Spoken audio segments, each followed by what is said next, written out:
let's start. We affirm contention 1 is America works. Higher public infrastructure spending promotes employment in 5 ways. First, creating labor demand. Schwartz 09 explains that a single infrastructure investment has 3 levels of impact: direct employment, indirect employment in the manufacture of materials, and induced employment generated by the direct and indirect jobs. Thus, New America 10 finds that each $1 billion of spending on infrastructure can generate 40,000 new jobs. The majority of these jobs are low entry. Kane 14 finds that only 12% of those employed in infrastructure hold a bachelor's degree or higher and generally need less education to work. Second is increasing productivity. Poland 10 explains that infrastructure projects lower the cost that firms have to incur to operate their businesses. Bivens 14 furthers that an infrastructure investment of $250 billion annually would increase productivity growth by 0.3% annually. This higher productivity allows policymakers to target lower unemployment rates because it provides more room for employment to fall without causing inflation. As a result of this effect, Bivens concludes that increased investment in infrastructure could mean more than 1 million additional workers each year find employment. Third is increasing the quantity of businesses. Better infrastructure encourages business development because it increases the economic viability of the affected region. Gibbons 12 thus finds that a 10% improvement in transport-induced accessibility leads to about a 3% increase in the number of businesses and employment. Fourth is increasing business confidence. Point 13 reports that of the more than 400 manufacturers surveyed, 65% do not believe that today's infrastructure is positioned to respond to the demands of the economy over the next decade.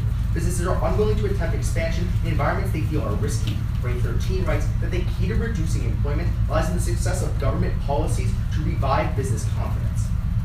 Fifth is reducing commute times.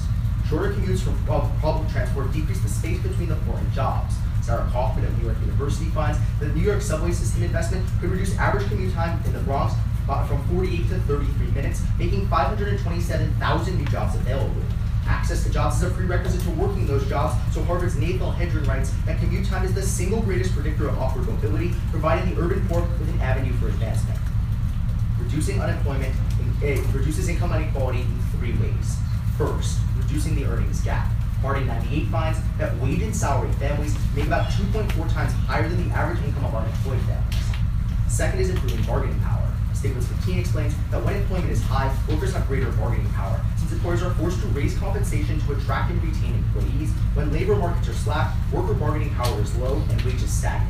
He demonstrates the disparate impact of unemployment, finding that for every 1 percentage point increase in unemployment, incomes decrease for the poor 3 times as much as the rich and twice as much for the middle class.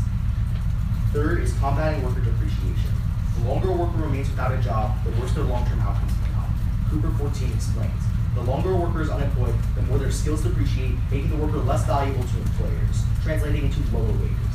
He furthers that job histories that include longer unemployment spells are viewed as a sign that a job candidate is less productive. This will cause firms to offer a lower wage to the new hire. As a result, Schneider 14 finds that unemployment duration reduces future wages by 0.8% per month. Cooper 14 thus furthers that the earnings of displaced workers do not catch up to those of their non-displaced counterparts for 20 years. For these reasons, we agree.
racial prejudice has been the principal decision maker behind infrastructure-related policies in the United States. Historically, the New York Times explains that government housing policies have pushed minorities into segregated inner-city neighborhoods with high poverty rates and few opportunities to escape. According to McCarthy-Smith College, this ongoing American legacy of institutional racism has denied millions of blacks the infrastructure necessary to address unemployment, political exploitation, and other social problems. Prioritizing infrastructure magnifies this oppression in two ways. The first is the distribution gap. A fellow at the University of Minnesota argues that the financing of infrastructure follows the inscriptions of race and class. While spending within affluent communities is generous, it is minimal or absent in regions where the poor are historically concentrated. Randazzo, the recent foundation, confirms that more than 85% of all government infrastructure grants went to communities with household incomes far above the national average. Second is urban dislocation. Soman of George Mason University observes that governments typically use new infrastructure projects as excuses to target and remove racial minorities. Lipsis of UC Santa Barbara empirically confirms that federally assisted renewal projects destroy black housing units 2 times more often than white ones. Dislocation intensifies inequality, as Hartman of the American Bar Association points out that the cost of living for those forced out of their homes is 53% higher. Contention 2 is breaking the cycle. Tettinger of the Center for Economic Health contends that the primary purpose of welfare is to maintain a minimum standard of living for those suffering difficult times to foster upward mobility later down the road. However, Cohen of Nonprofit Quarterly reports that Congress has turned a deaf ear to safety net programs with funding requests for welfare billions of dollars below budgetary requests. Prioritizing welfare solves intergenerational poverty. This happens in 2 ways. The first is child poverty. Greenstein of the Center for Budget and Policy Priorities explains that welfare helps families with children afford basic necessities to improve longer-term outcomes. The safety net reduces the burst of stress factors that parents and children experience if they can't put food on the table, thereby easing negative effects that poverty has on neurological development in early life. Luckily, Just Go Stanford explains that the safety net covers around 37% of financial support necessary to cover an entire family's basic necessities, freeing up time and resources that can be refocused towards job searches and education. The Public Policy Institute of California adds that safety net programs ameliorate issues like food insecurity, homelessness, and inadequate health care, all of which hurt children disproportionately. The Luca of the Century Foundation continues that welfare prevents social reproduction, where children are stuck in the same social class as their parents. The CDF thus indicates that expanding underfunded welfare programs would cut child poverty by 60% and increase access to resources for 43 million kids. On the long term, people are 3 times more likely to fall back into poverty after being poor early in life. But the second is family makeup. The St. John's Law Review notes the reason behind declining marriage rates in America is an increased incidence of poverty. Coons of CNN warns that economic insecurity makes family formation less likely and family dissolution more likely, as couples are unwilling to marry if they don't have the financial independence necessary to move into a new home or bear the cost of child rearing. But Glenn of Princeton thus writes that reducing incidences of poverty with single mothers is the most effective tool for protecting children from the negative consequences of family disruption, and that if unmarried individuals were more economically secure, they would take more time deliberating relationships, finding better partners, and making remarriage more feasible. Yoshikawa of NYU notes that a $1,000 boost in welfare generosity is associated with a 108% increase in the incidence of stable family formation. Wilcox of Slate finds that in comparison to every other manageable influence on inequality, family structure is by far the strongest and most robust predictor of upward mobility. Because children from stable 2-parent families experience more parental attention and higher household incomes, the U.S. Census Bureau finally found that the single-parent homes were 4 times more vulnerable to severe poverty. Perry of the AEI writes that without means-tested welfare programs, income inequality would be 50% higher in America. Now, as an impact, Lieber of MIT writes that when individuals are unable to stay afloat in the short term, they make ill-advised decisions that in the long run prevent them from accessing upward mobility. For example, without the social safety net, poor individuals would take out subprime loans in order to pay for food and rent that will later banish them into a poverty trap. This means that welfare is a prerequisite to stability. Thank you, and for all these reasons, we're proud to vote for it. We're going to run a few seconds.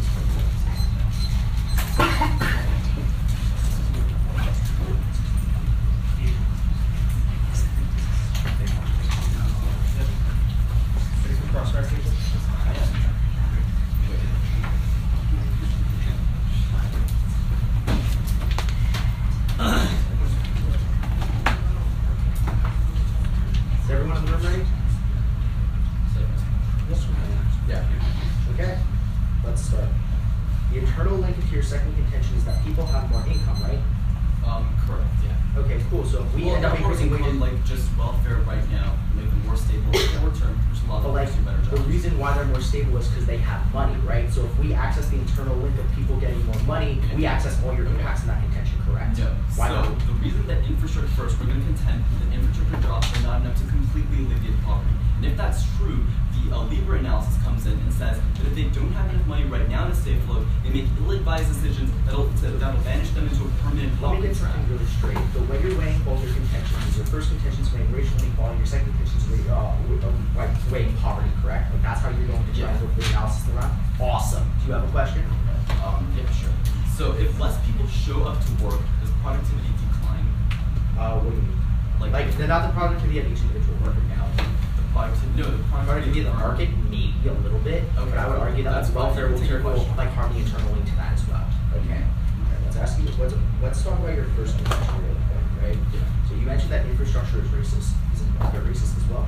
No, actually, the Center for Welfare Information says that welfare is not racist and anyone can apply with any amount of income. Just because anyone can apply doesn't mean that policymakers in Congress don't like disproportionately make it so like welfare harms the poor. Okay, give me an example of how welfare can be designed. Okay, David's going to read a card in Rebuttal which explains that when more when on net more minorities are receiving a certain welfare program, they add more restrictions to it so they keep them in a cycle of poverty. Okay, but that's not racist. Like yes, that is. It doesn't benefit like whites more than like minorities. No, yes, that is. Making sure that the minorities are making sure that when minorities are gaining more welfare, like they are disproportionately gaining the impact, and then you put limits on them gaining assets. That's going to harm them. We'll respond to that after you make the argument. So let me ask you another question. Absolutely. Does productivity lead to economic growth? I mean, that sounds like an argument you might make, right?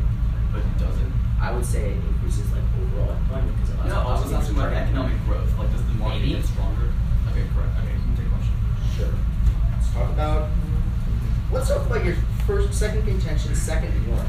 What is the reason why we end up like increasing family structures? Right. So the first thing is that families on welfare who aren't drowning under like bills and other costs are more likely to form structural families and not have like single parenthood stuff like that.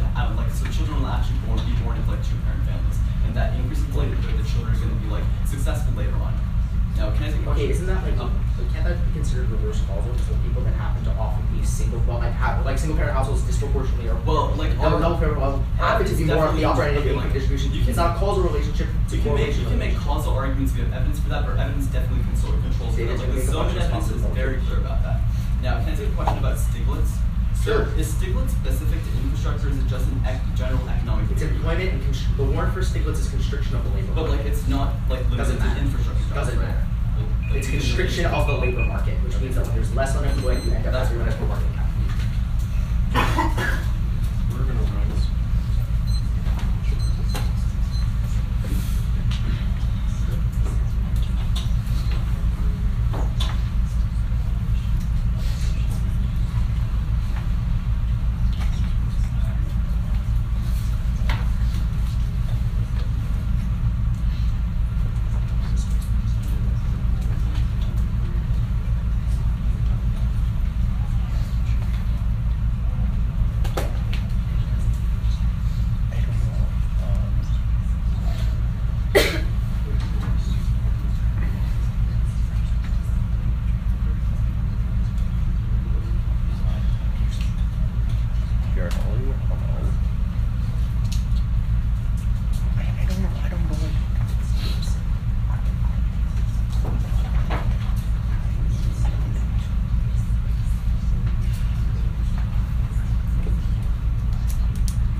Okay, so is everyone ready?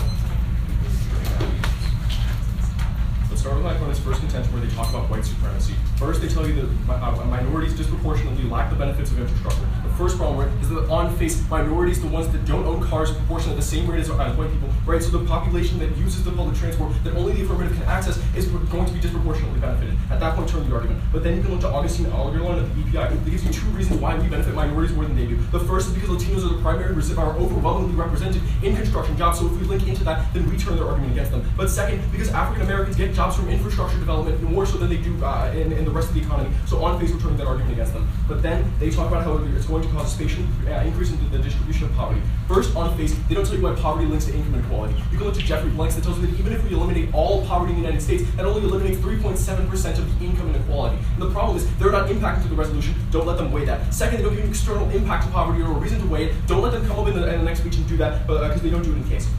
But then, specifically, they talk about how it's problematic for the spatial distribution of poverty because housing units get destroyed. But the AF is the only team that can possibly solve for that, right? Because housing infrastructure is something that only the affirmative can provide. In fact, what they're advocating for, expansion of means-tested welfare programs to attempt to remediate that problem, is only going to cause more harm. Because according to the Urban Institute, right now we only have 28 affordable housing units available for every 100 people that are looking for affordable housing who are eligible for the programs. The problem is, when you do what they're doing and increase the demand for those goods, the prices rise the same, and the people on the brink of being eligible for that are disproportionately harmed. The only team that can solve for the concentration of poverty is the affirmative. But then they talk about there's an increase in dislocation. First, Peterson tells you that even if there is dislocation, the vast majority of people move to either the same zip code or an adjacent zip code. And moreover, they see an increase in their incomes in the long term. According to 67% of them see an increase in their incomes. So turn the argument against them. But then they talk about how it's 2 times worse for the loss of housing units. They don't tell you any quantification of how many housing units you lose. They don't tell you where these people are dislocated to. They don't give you any sort of weighing on that argument. But then, let's go into their second contention where they talk about breaking the cycle of poverty. This is really problematic. On face, first, because they don't impact to income inequality, just to poverty, right? Like, we're the only team that's changing the fundamental shape of the distribution, taking money away from the wealthy, and giving it back to the poor with bargaining power. They don't link into any of that. But then, they tell you that the poor are able to afford basic necessities. But the really, really big problem here is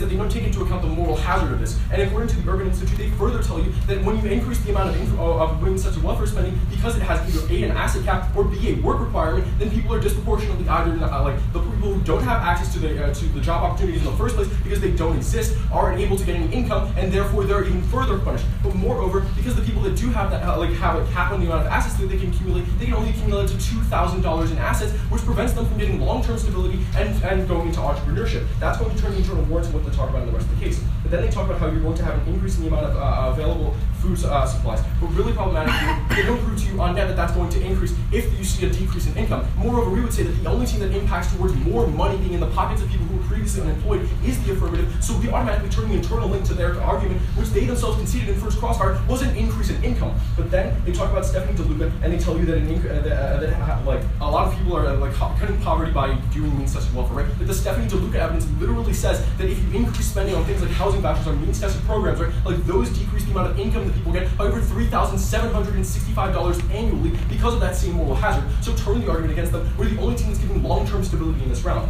But then they go on to their second warrant, which talks about marriage. This is literally the most preposterous argument I've heard in this entire tournament for a couple of reasons. The first is because people literally don't choose to take a job over, to take welfare over their soulmates. According to Lisa Jennison of Virginia University, she does it in a 20-study meta-analysis, finds that welfare has rarely had any statistical impact on marriage. She explains that this is because welfare is not the primary factor in low-income decision-making, it's whether or not somebody's in love with the other person. That's the most important thing. Don't give them this impact, it's utterly preposterous. But then, more importantly, the only impacts in this case are like upward mobility, right? So at the end of the day, they're not going to be able to weigh any of these because they don't tell you how the probability that you go from one point in the distribution to another impacts the shape of the distribution of income.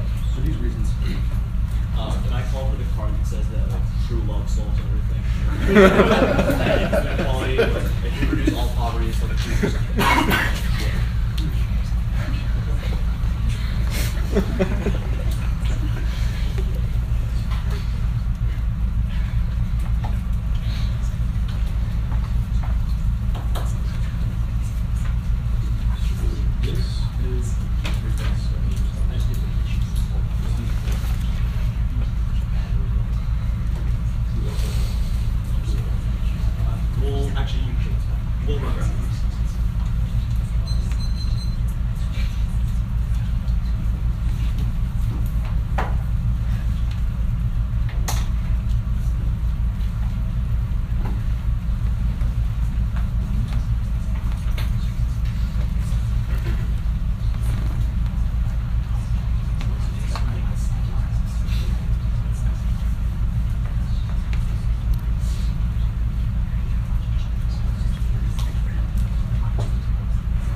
impact, but clearly they didn't actually listen to our case. They just read their prep out because we replaced the card that says that Harry says that welfare actually reduces income inequality by 50%. Then they read this asset cap argument saying that like we have asset forfeiture, but Columbia University writes that 33 states have excluded these categories of assets from TAMP and other programs that people are applying to recently because they're just like terrible laws. Then they say that there's a work requirement. If we deal with their second contention, this doesn't matter. Sorry, their first contention. Then they read DeLuca saying that housing vouchers are bad. We don't advocate for vouchers. That's a totally separate article. It's not part of our advocacy. Then on like merits, they say like true love outweighs everything, but even if we aren't the biggest factor, we still are a factor which gives us some risk of offense. And Yoshikawa of NYU thus notes that a 1,000 boost in welfare generosity is associated with a 108% increase in the incidence of stable plan formation. Even if what they're saying is true, we can still get offense. Now go to their case. The overview. Bivens writes that the implementation of infrastructure projects boosts labor union participation rates by 73% because workers speculate that more employment will be created. We're going to prove that one, infrastructure doesn't create good jobs, and two, the union bubble increases income inequality. Let's move back a couple steps. Michael Kerman of MIT says that businesses have a finite body of resources and thus union workers profit at the sake of others. David Metcalf of the London School of Economics confirms that unions demanded cutting pay for new hires by 30%,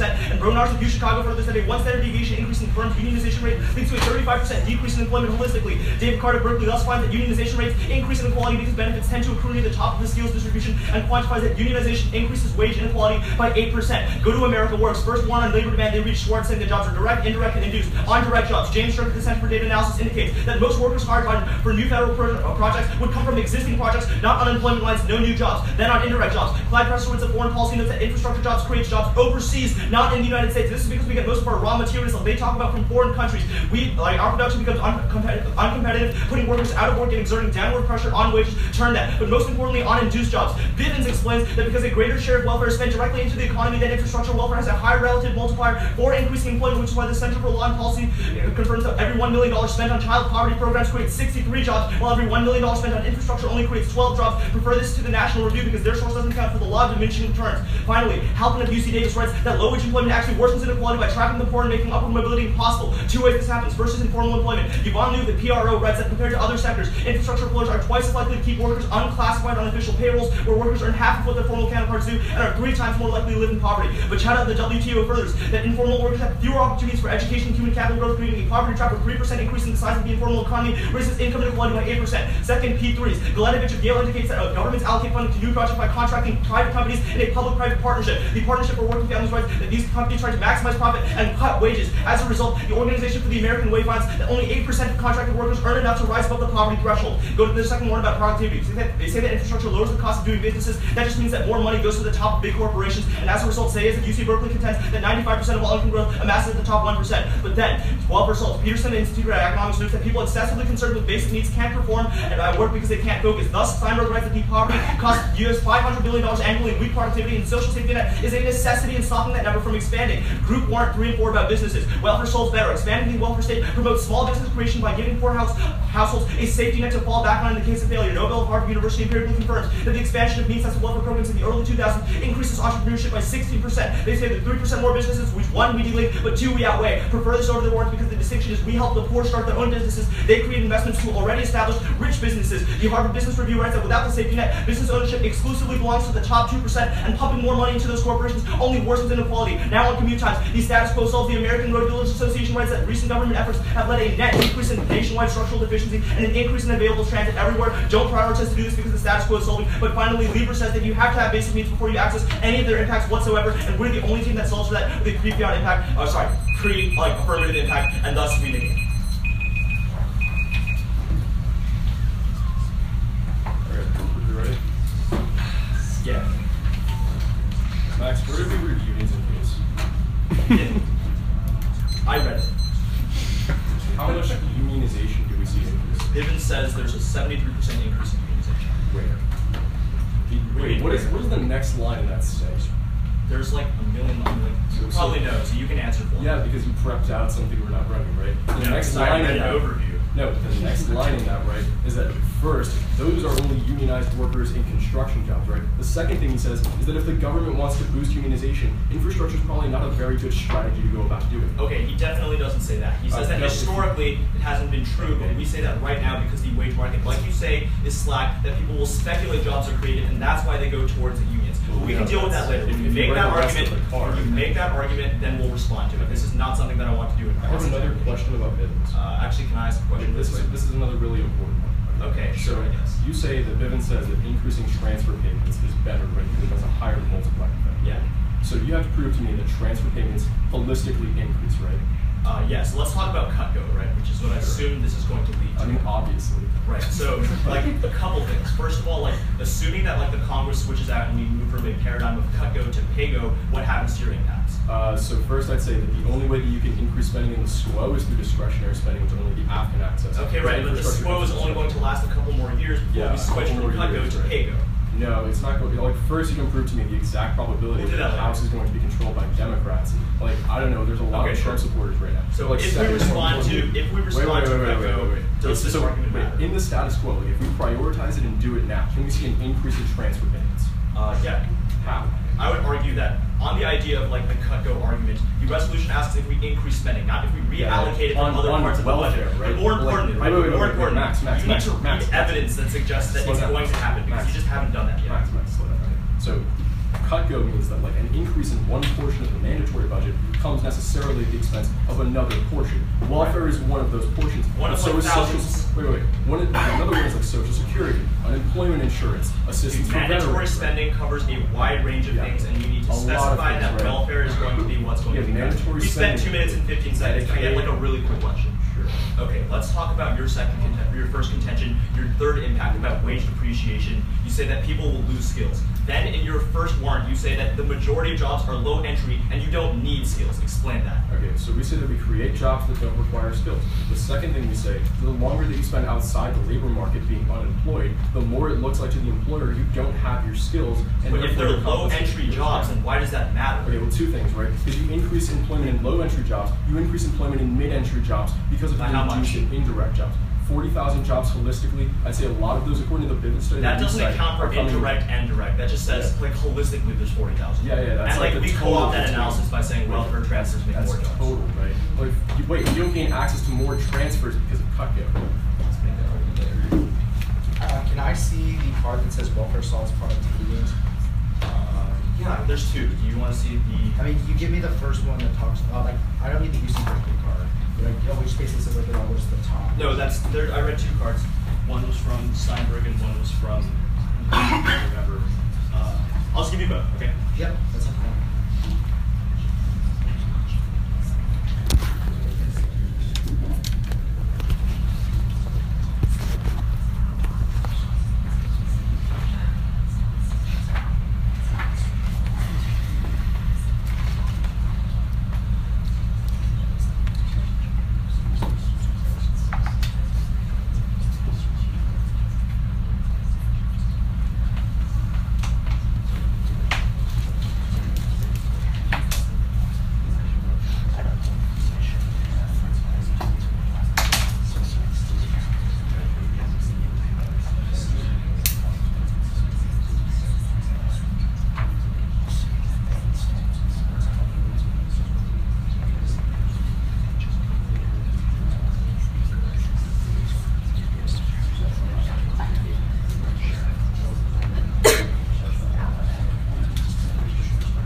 his union's overview, down his responses to our case, weighing along our case.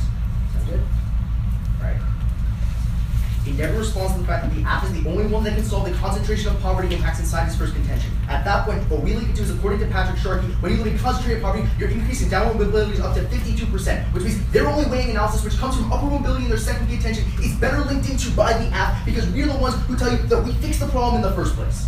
Now let's go on to our first contention, where we link it to jobs. First, he tells you that the unionization area is where. In Bivens himself, he says it's only in construction unions, which means there's no scope on his impact. Second, he also says that the best, even if we want to increase unionization, infrastructure is not the way to do it because it doesn't have any impact on that. Drop that overview. Second, he tells you that the jobs only go to middle-class people. Recognize there's a cascading effect with any job in that when you get a job and you move from another job, that other job opens up and the poor person can take that job. So there's an overall increase in employment in that sense. Then he tells you that you create more, that it does induce jobs go to the foreign policy areas. But the point is, it's not all of it, because in the United States, we still manufacture things like concrete and still manufacture steel in the United States, so we can still access those jobs. Then he tells you that induce the multiplier on welfare is a lot higher. Recognize with Cutco, you can't actually increase the amount of total spending on entitlements, which are where Bivens multiplier comes from. So at that point, they don't access the induced multiplier, and we're the ones who access 40,000 jobs. He then responds with he then goes with the informal employment and PPPs. Recognize that the net employment solves this fact because it constricts the labor market and increases wages long term because you increase bargaining power. At that point, increasing bargaining power solves back for all his decreasing wage turns, which he will drop. Then on productivity, first he says growth is going to be a prerequisite. Recognize the increase in employment as a result of bargaining power, which gives more wages disproportionately to the poor, is always going to outweigh. Second, he tells you that welfare solves. He gives no quantification with this card. It's just welfare might create jobs. We tell you that the increased productivity creates 1 million jobs that go to the poor every single year, which means in the long run, we're the ones that create the best safety net, because the best safety net is having a stable income for having a job for everyone in the labor market. And that's what really gets to bargaining power, right? He tells you poverty is most important. But we read you Blanks, who says that we would only solve 3% of income inequality. At the same time, bargaining power affects everyone in the labor market, so we affect the middle class as well. All right, how much prep did we run? Is it 0? We've got a minute on it.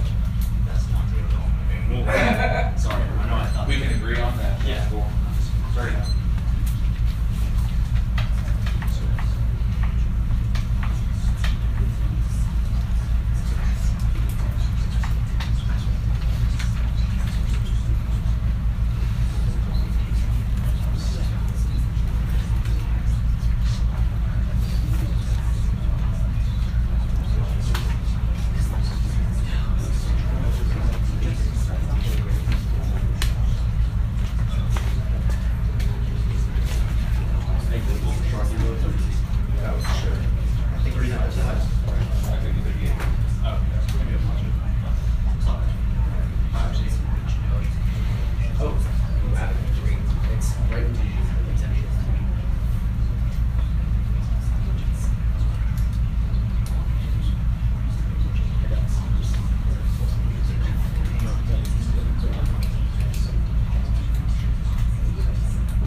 analysis that says the short-term solvency is a prerequisite to employment. This means they can't link it to our contention 2 with an increase in income. Now go to our contention 2. He doesn't extend any of the defects that is part of the reason wrong because Max did a really good job of extending through it. So you want to extend all of this, especially Yoshikawa says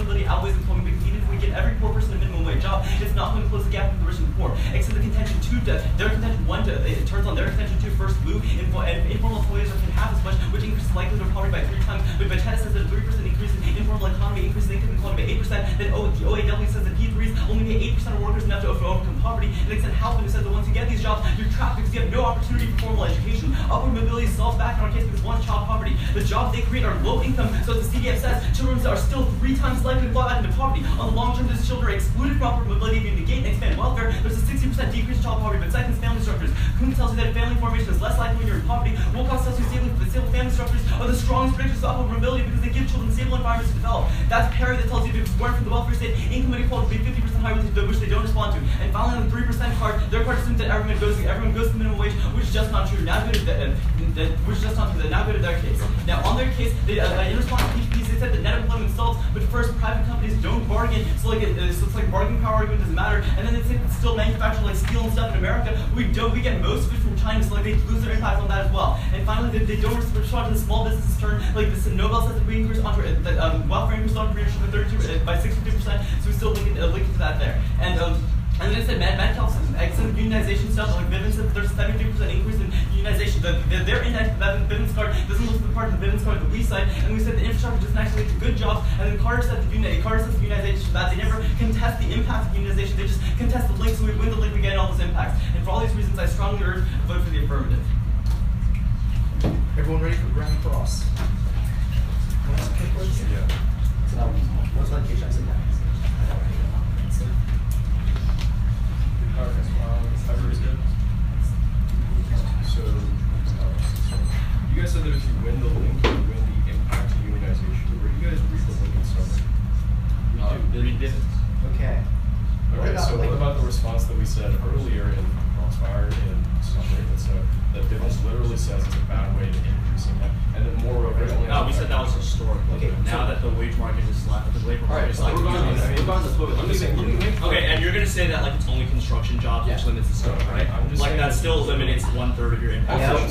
No, it doesn't. Listen. It doesn't eliminate 1/3 of our impact because of the productivity war, which don't extend any defense on, and I frontline summary, which explains that we access 1 million more jobs every single year because we allow policymakers to target lower unemployment rates. I definitely extend the term on that. We say that when less people show up to their jobs, that decreases productivity. But additionally, the Bivens index that you read, right? You say that like Bivens says that like it's not a good way to increase unionization, but he still concedes that there is unionization increase when we invest in transportation infrastructure. The reason why he says it's not a good way of increasing it is because the impact is of such a small magnitude that a reasonable policymaker wouldn't weigh that. Better ways of doing it. No. Like, we don't want to increase unionization. We're saying that we do it. So the reason why it says it's a bad impact is even though 73% sounds like a great number in public forum, in the actual world of policy making, it doesn't mean anything. You've been reading it all tournaments, so it is. Why do you think we took it out of our every case? round.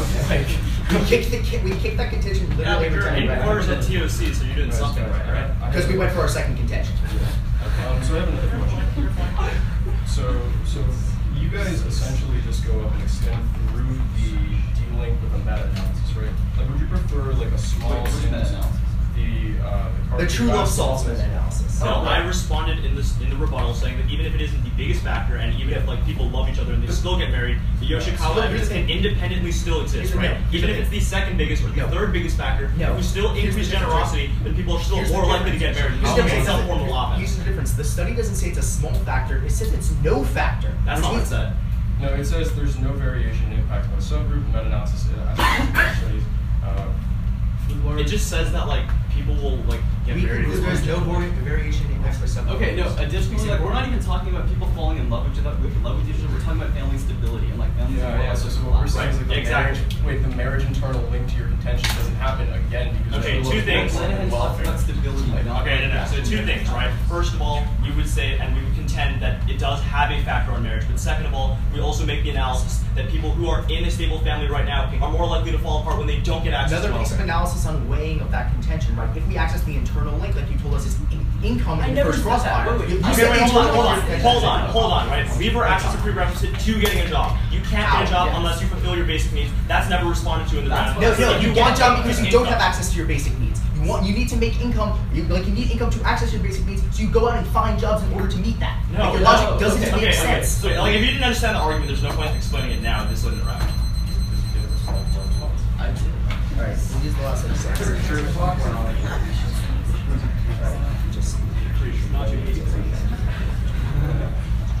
this point, 16 seconds. We just used the last 6. You've got 6. We just used it. Oh, okay. Well, We're like this. you're ahead of the ball game. Is everyone ready? All right. So let's look at the impacts that they try to go for in their summary. First, they tell you that they're linking you to family stability, but they drop the 20-study meta-analysis that literally tells you that there's no statistical significance to the impact of marriage. Because again, true love trumps all. But at the end of the day, you prefer that evidence on scope because it's the largest data set, and you prefer it because it's the only one that's not looking at a simple correlation. But then more importantly, the next thing that they talk about is how there's an informal labor market. They don't tell you the magnitude of this impact on the distribution of literally everybody else. Whereas we tell you that even if you were to increase informal employment, that still constricts the labor market, and we still gain access to our internal link of a constricted labor market giving more employment. The reason for that is a very simple supply and demand. A lower supply of workers, a higher demand for workers, a higher price for workers. That means workers get compensated more, and the rich have to pay more to hire them. But with that being said, the easiest way to vote for us is off the conceded housing argument. Now, we tell you that getting a housing is a necessary prerequisite to their case, right? Because that's the only thing that deconcentrates poverty. That goes completely unresponded to. They literally don't touch Sharkey. That says that the 3 times gap in intergenerational mobility comes from living in a high poverty area, and they drop the turns on housing vouchers, which they have to advocate for as means such as welfare. But then on the amount of overall employment growth, their only response to this holistically, right, is that Bivens says that you see more employment growth when you have when you use means such as welfare, right? But like, remember, that's still conceding that Bivens says that there's an increase in employment growth. They can't read the other terms and then also read that card. But then more importantly, remember the multiplier effect response. It gets cut out because Catholic agrees with the Cutco analysis that says that other transfer programs are necessarily getting cut because you're transferring wealth not from the 1%, but from people that are on Social Security and on unemployment insurance. But then more importantly, here's how you weigh the arguments that we give you. First, even if there are people that are getting jobs outside of the country, we would still say that increasing the labor supply in the United States, either through the direct employment, regardless of how it functions, or through the indirect employment and the increased facilitation of the transfer of goods and services that literally every economist says is good, is what is going to produce the economic growth that is necessary to constrict the labor market. Now, here's how you weigh. First, literally the biggest jump in income inequality that you can make is going from unemployed to employed, never contested. But more importantly, the only team that fundamentally changes the shape of the income distribution by taking away the dividends from the top, giving them to the bottom, is the affirmative with the stateless evidence on bargaining power. 16 seconds.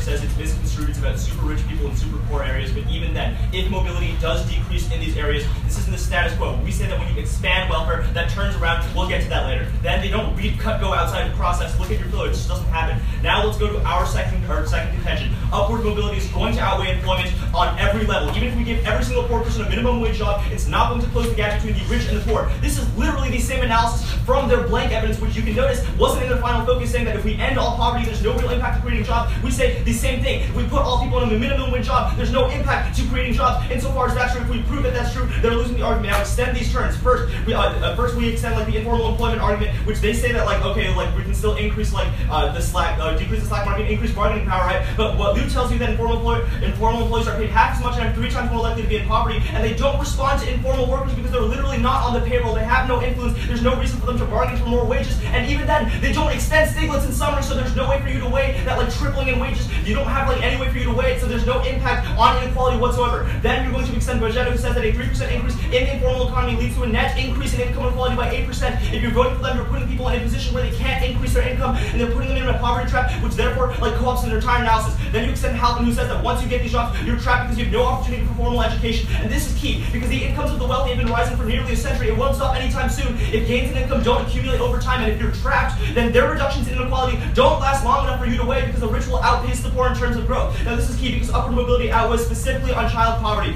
The jobs that they create are low income, so as the CDF says, children are 3 times more likely to fall back into poverty the same way their parents are. And this outweighs on the long term because in terms of intergenerational poverty, you can move out of poor neighborhoods as soon as you move up in the mobility. And the CDF says that when you expand welfare, there's a 60% decrease in child poverty, which allows people to 1, move out of the poor neighborhoods they're talking about, 2, get better jobs, and move above the minimum wage line, which co-ops their their blank analysis, and 3, solves in the long run for generations to come, family after family for years, and thus we are practicing it.